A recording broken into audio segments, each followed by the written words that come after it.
दोस्तों नमस्कार। राजस्थान और हरियाणा के बॉर्डर पर एक गांव में आज एक बार फिर से भयानक गैंग वॉर हुई और आपको याद होगा एक नाम, हरियाणा का कुख्यात गैंगस्टर विक्रम और पपला गुर्जर। वही पपला गुर्जर जब उसे आज से कुछ साल पहले पुलिस ने पकड़ा था और नारनौल में एक जगह उसे पुलिस स्टेशन में रखा गया था। उसके साथ ही आते हैं पूरे पूरे पुलिस की टीम पर या पूरे थाने पर हमला करते हैं और पपला गुर्जर को वहां से फरार करके ले जाते हैं। बाद में पपला गुर्जर पकड़ा जाता है, उसे राजस्थान की राजधानी जयपुर के सेंट्रल जेल में रखा जाता है। वो पपला गुर्जर जिसके समर्थक इतने ज्यादा हैं कि जब पपला गुर्जर की जेल में हत्या की आशंकाएं जताई गई थी तो उसके समर्थकों का एक हुजूम निकला था और सोशल मीडिया पर यह दावा कर रहा था कि गैंगस्टर विक्रम और पपला गुर्जर को अगर कुछ भी हुआ तो राजस्थान के गहलोत सरकार की ईंट से ईंट बजा दी जाएगी। खैर, आज वो पपला गुर्जर जेल में बंद है, लेकिन जेल में बंद होने के बाद भी पपला गुर्जर अभी शांत नहीं बैठा है। एक बार फिर से पपला गुर्जर वर्चस्व की जंग में खून बहा रहा है। डायरेक्ट पपला गुर्जर तो नहीं, लेकिन कभी पपला गुर्जर के राइट हैंड थे दो गुर्गे उसके, अब उन दोनों के बीच में गैंग वॉर हो रही है और गैंग वॉर आज इस कदर पहुंच गई है कि पपला गुर्जर के एक साथी ने अपने दूसरे साथी को मौत के घाट उतार दिया। इस गैंग वॉर से पूरे इलाके में दहशत फैली हुई है और पपला गुर्जर का नाम एक बार फिर से सुर्खियों में आ गया है। तो गैंगस्टर पपला गुर्जर कौन है और कौन उसके दोस्त थे जो राइट हैंड लेफ्ट हैंड कहे जाते थे, जो उनके बीच में बगावत हुई, अदावत हुई और अब वो दोनों एक दूसरे के खून के प्यासे ऐसे थे कि आज एक ने दूसरे का काम तमाम कर दिया। समझने की कोशिश करेंगे इस वीडियो में। नमस्ते, मेरा नाम है देवनाथ और आप देख रहे हैं रोजाना की तरह BDF न्यूज। तो देखिए दोस्तों, उत्तर भारत का कुख्यात गैंगस्टर पपला गुर्जर, इसकी गैंग अब एक बार फिर से खून बहा रही है। हरियाणा और राजस्थान की सीमा पर स्थित नारनौल के गांव मुसनौता में वर्चस्व की जंग ने भयानक रूप अख्तियार किया और कभी पपला गुर्जर का दायां हाथ कहा जाने वाला उसका साथी पुष्कर बैल और संदीप उर्फ संध्या अब एक दूसरे के खून के प्यासे हो गए। इस गैंग वॉर के अंत में देखा गया कि पुष्कर बैल की दर्दनाक हत्या हुई और करीब 1.5 महीने पहले वो जेल से बाहर आया था पुष्कर, उसे उसके ही पुराने साथी ने बीच सड़क पर घेरा, मौत की घाट उतार दिया।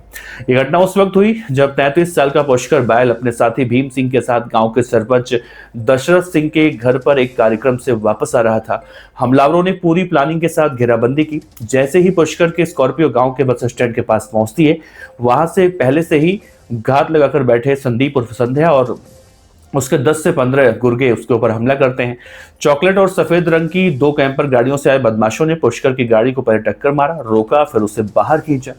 चश्मदीद जो भीम सिंह है उसके साथ, तो उसने कहा कि लोहे की रॉड से हमलावरों ने लाठियों से पुष्कर पर तब तक प्रहार किया जब तक उसकी सांसें थम नहीं गईं।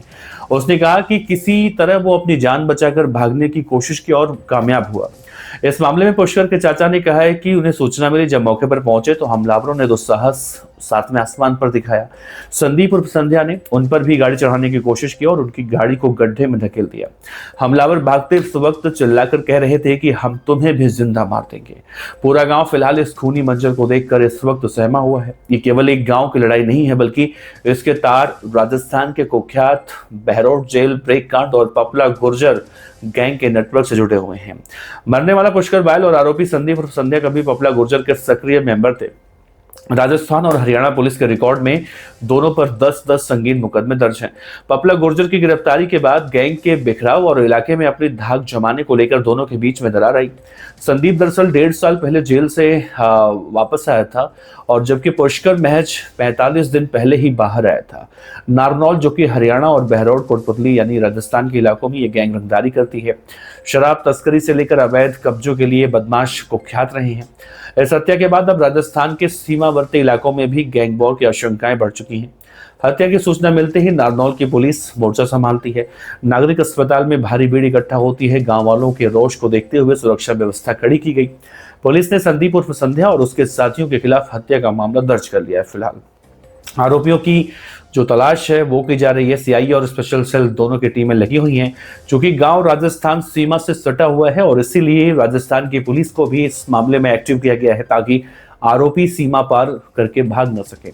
पुष्कर की मौत के बाद मुसनौता गांव और आसपास के इलाकों में शोक के साथ साथ भारी गुस्सा भी देखने को मिल रहा है। परिवार वाले कह रहे हैं कि अगर हिस्ट्री शीटरों पर पुलिस की निगरानी सख्त होती है तो सरेआम इस तरह की वारदातें कभी भी नहीं होती। गांव वालों ने इस बात की चेतावनी दी है कि जब तक वो मुख्य आरोपी की गिरफ्तारी नहीं देख लेते हैं तब तक शांत नहीं बैठने वाले हैं। पपला गुर्जर के दो गुटों में बंटने से अब राजस्थान के अलवर, नीमराना और कोटपुतली इलाकों में भी तनाव का माहौल है।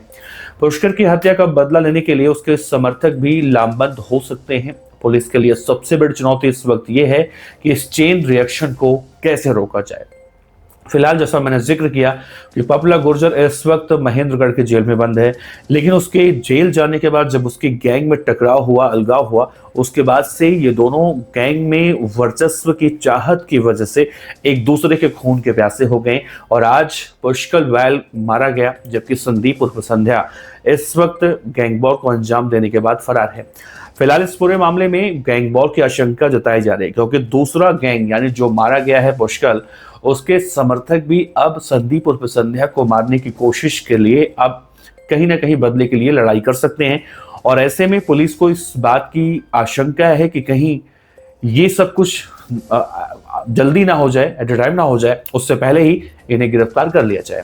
वैसे आपको बता दें कि पपला गुर्जर भी कोई छोटा मोटा क्रिमिनल नहीं है। जब उसकी गिरफ्तारी हुई थी तो आपको याद होगा आपको, मुझे भी याद है, उस वक्त पुलिस को लगा था कि पुलिस ने कितनी बड़ी कामयाबी हासिल कर दी। और वाकई में पपला गुर्जर उस समय इतना कुख्यात, इतना दुर्दांत हो चुका था कि उसकी गिरफ्तारी के बाद कहीं की जश्न का माहौल था, चाहे वो पुलिस के लिए हो या फिर वो लोग जो उससे परेशान हुआ करते थे। लेकिन बाद में एक दौर ऐसा आया जब पपला गुर्जर राजस्थान की जेल में बंद था, तो जेल के अंदर से उसके रोने चीखने की आवाजें आया करती थी। पपला गुर्जर के पिताजी का भी बयान निकलकर सामने आया था कि वो उससे जब मिलने गए थे तो पपला गुर्जर ने कहा था कि जब उसे मार दिया जाएगा जेल में तब क्या उसके जमानत करवाओगे। खैर, पपला गुर्जर फिलहाल शांत है, लेकिन उसके जेल जाने के बाद उसकी गैंग तो टूटी है और गैंग में टूट की जो वजह थी वो यही थी कि वर्चस्व की जंग में कौन जीतता है। तो फिलहाल संदीप उर्फ संध्या अभी जीतता हुआ दिख रहा है, लेकिन बदले की खातिर पुष्कर वैल गैंग के लोग भी अब उस पर हमला कर सकते हैं। और ऐसे में इस वक्त दो राज्यों की पुलिस यानी हरियाणा और राजस्थान, इन दोनों राज्यों की पुलिस की सिरदर्दी बढ़ चुकी है कि आने वाले समय में जिस तरह से गैंग वॉर की आशंका जताई जा रही है वो ना देखने को मिले। फिलहाल आगे इस केस में क्या कुछ होगा, हम अपडेट आप तक जरूर पहुंचाएंगे। नमस्कार, अपने विचार रखिएगा। जय हिंद।